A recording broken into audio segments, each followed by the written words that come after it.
Before we see Monte Morris's debut, I wanted to run down this roster and grade the players on this team around mid-season. We're pretty close to the trade deadline at this point. Also, I will be making these grades based on my own expectations. An A- to B+ will be around meeting expectations. Anything above that is exceeding expectations, and anything below is performing below expectations. Starting with Trae Young, I am giving him an A. Thus far, he has met the averages that I expected of him, but on top of that, he is shooting 50% from the field, which I really didn't expect Trae to do in his career ever in real life, so that's pretty good. For BEAL, I'm going to give him a B-.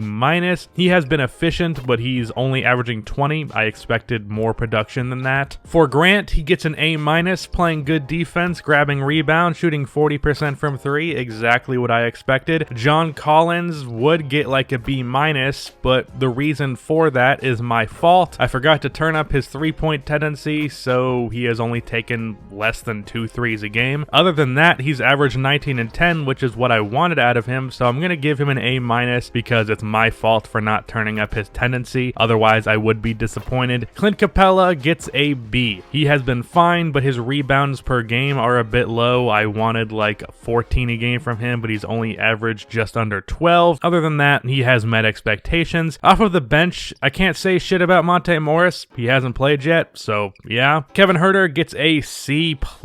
He isn't shooting all that well from 3, and he hasn't taken strides as a shot creator like I wanted. Him being disappointing is the whole reason that I had to trade for Morris in the first place. So C+. Desmond Bane gets an A+. I might have to reduce his attributes because he has been way better than I expected and probably unrealistically better. His three-point shot has been good, though the attempts are a little bit low, but he's bringing in 10 points per game in just 20 minutes of action, which makes him an 18 point per game scorer per 36. So that's good. He's also just got a phenomenal name, so he gets an A+.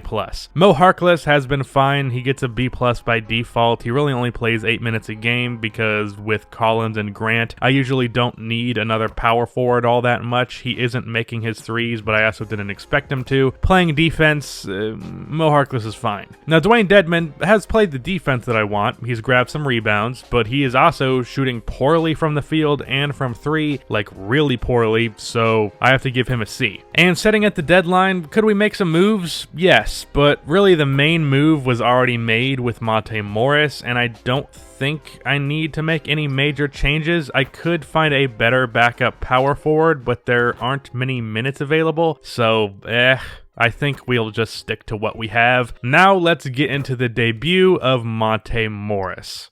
Ironically, the debut game for Monte Morris is going to be against his former team in the Denver Nuggets, and we're also going to be seeing a bit of Ish Smith in this one as well.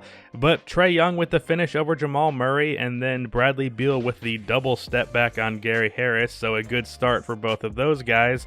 And then Morris in the game now to close out the first quarter, gets the behind the back move in the wide open mid-range shot from the free throw line, gets that one to drop easily, but Ish Smith fires right back with a corner three-pointer of his own to match.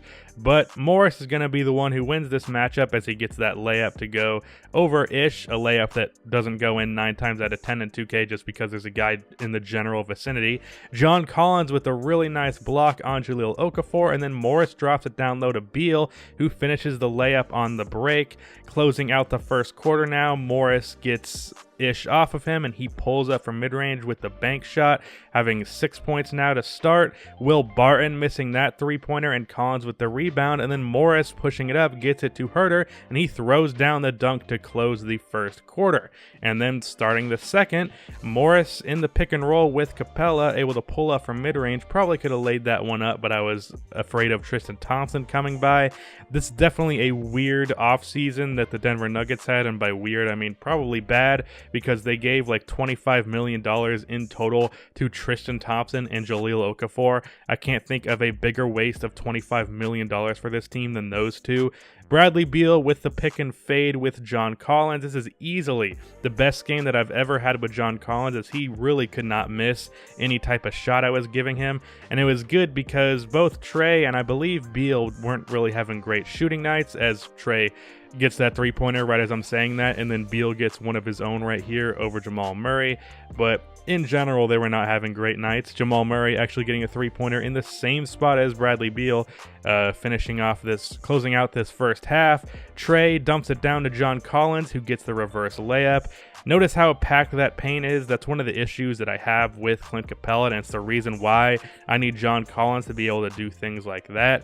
And John Collins pick and fade once again, but this time Trey gets open from three, and he gets that one to drop.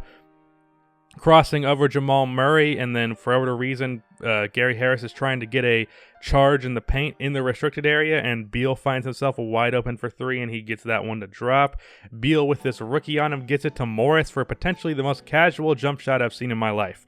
Like, he just didn't give a fuck on that one, and he easily gets it to drop with the green release. And then down low to Collins, good pick and roll for Monte Morris, and then pick and fade here, gets the mid-range space, and he's able to get that one to drop. That's going to be a go-to shot with him, as you can tell, being that I've already made, 4 mid-range shots with him.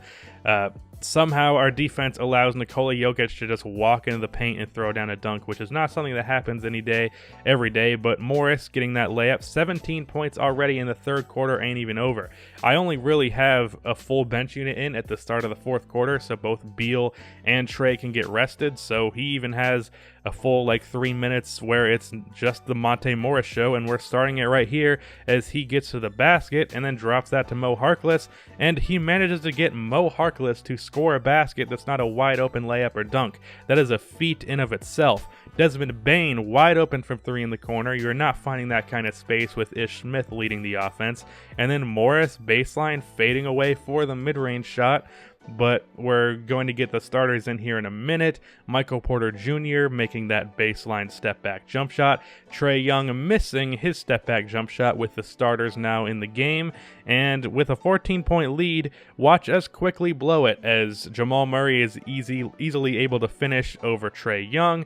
Gary Harris, I don't jump with John Collins, and he's able to hit the corner three-pointer right here, make that short jump shot with Trae Young. He definitely needs to expand upon his mid-range game, but Nikola Jokic, top of the key. Clint Capella's not trying to step out there and guard Jokic, so he's able to get that three-pointer.